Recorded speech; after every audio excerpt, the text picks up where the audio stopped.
আসসালামু আলাইকুম ওয়ারাহমাতুল্লাহি ওয়াবারাকাতুহু। গত ভিডিওতে বালা মুসিবত, দুঃখ, দুর্দশা, পেরেশানি দূর করার একটি আমল বা তদবির পোস্ট করেছিলাম।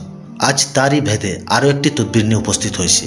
আর এই আমল জানতে আপনারা দেখতে থাকুন বাংলা আমলিয়াত অভিযান চ্যানেল। যে সমস্ত ব্যক্তিবর্গগণ কঠিন সমস্যায় পতিত আছেন, বালা মুসিবতে জর্জরিত, পেরেশানির হাতছানি এমনভাবে লেগে আছে, তার নির্মূলের জন্য আজকের পেশ করা এই আমলটি করলে তার ফল পাবেন ইনশাল্লাহ।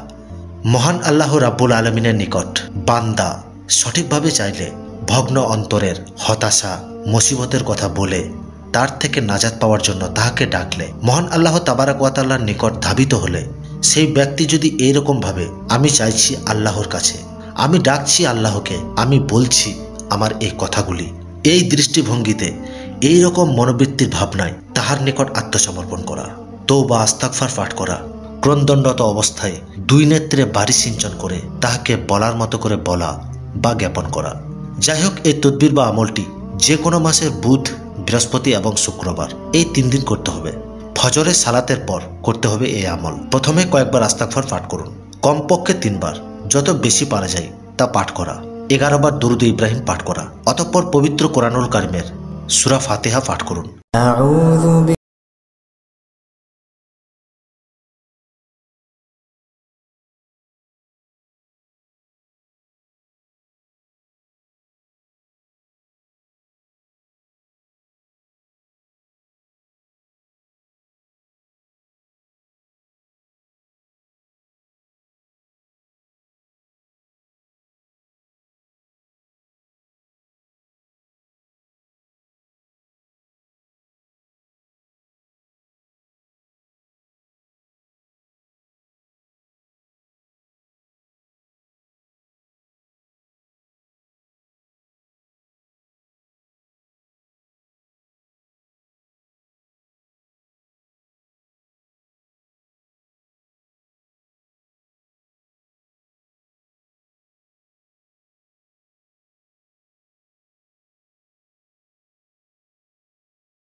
এটি পাঠ শেষ হলে পুনরায় 11 বার দরুদ পাঠ করে নিন।